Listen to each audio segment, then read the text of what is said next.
First we have Sarah Reachel.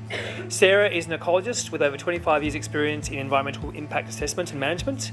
Her current role is the manager of the Native Vegetation Branch in the Department for Environment and Water, with the organisation's main role supporting the Native Veg Council and the Minister for Climate, Environment and Water. Please welcome Sarah. I thought it might be an opportunity just to give everybody a bit of a background on the Native Veg Council. We haven't heard a lot about what they do tonight. They are, in fact, the custodians of heritage agreements as appointed by the Minister for Climate, Environment and Water. As part of that role, they also administer the Native Vegetation Fund, which I think at this point in time we have about $14 million sitting in it. That is open for grant rounds for heritage agreements and also to support revegetation projects. They can be a co-contributor to heritage agreement grants, etc. So we're out there. I think we still a fail on the mic. It is working? Okay. All right. So yes, there is the large vegetation fund which can support heritage agreement owners for various works that may need to be done. However, the topic for tonight is biodiversity and future-proofing. And I thought this was a great idea at first, and then I looked into it and I thought, Claire, have you set me up here? Because, to be fair, we've got to run through the sad and the bad first.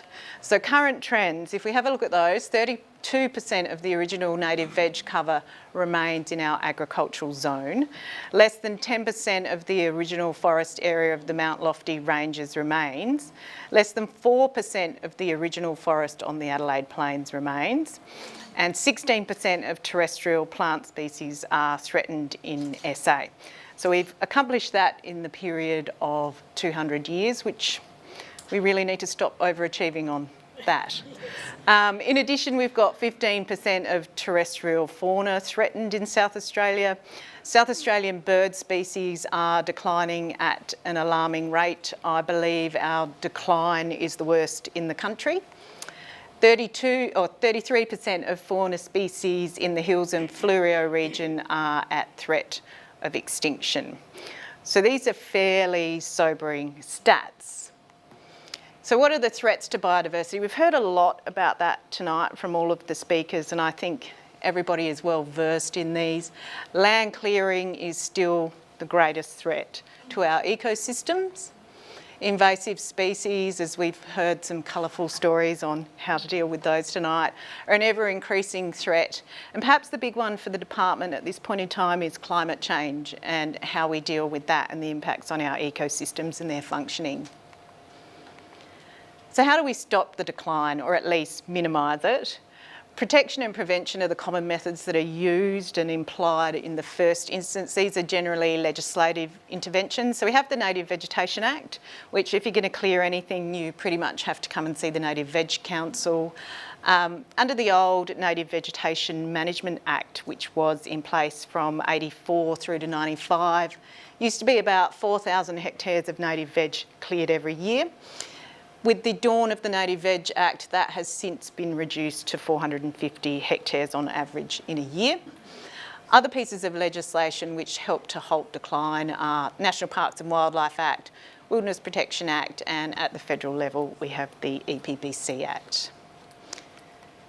The other means of stopping the decline, and we've heard a lot about this tonight, is restoration. Now, the key to successful restoration is a landscape scale approach.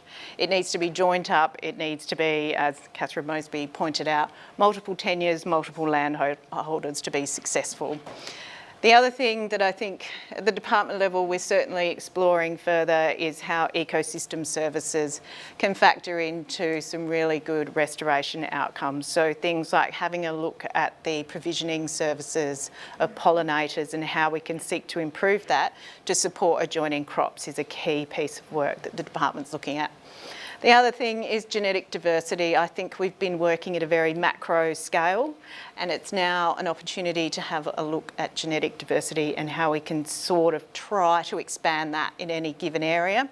And when I say that, it's a case of looking at landlocked, well, in this instance, heritage agreements, and whether it's a case of do we need to introduce more fauna from one population to diversify that gene pool, or is it a case that we need to look at reintroductions and then diversification? So it's time to get down to some really specific science, I think, in terms of genetic diversification.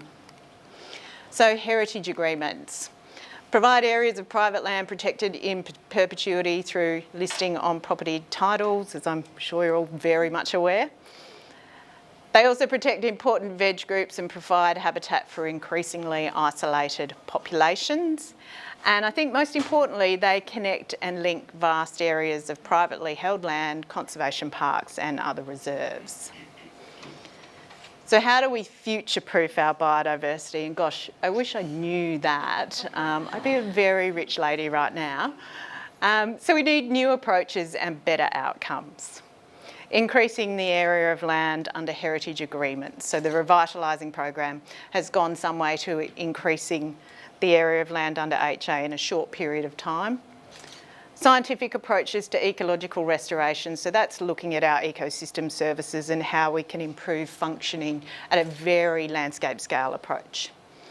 Climate resilience and adaptation, so building nature corridors. I think we did hear some reference to green corridors, which is that linking up of the landscape, builds climate resilience and puts robustness back into the ecosystems. Innovative policy, so that's more our area in Native Veg Branch. So the Native Veg Council has developed a heritage agreement policy which looks to broaden what we consider as a heritage agreement.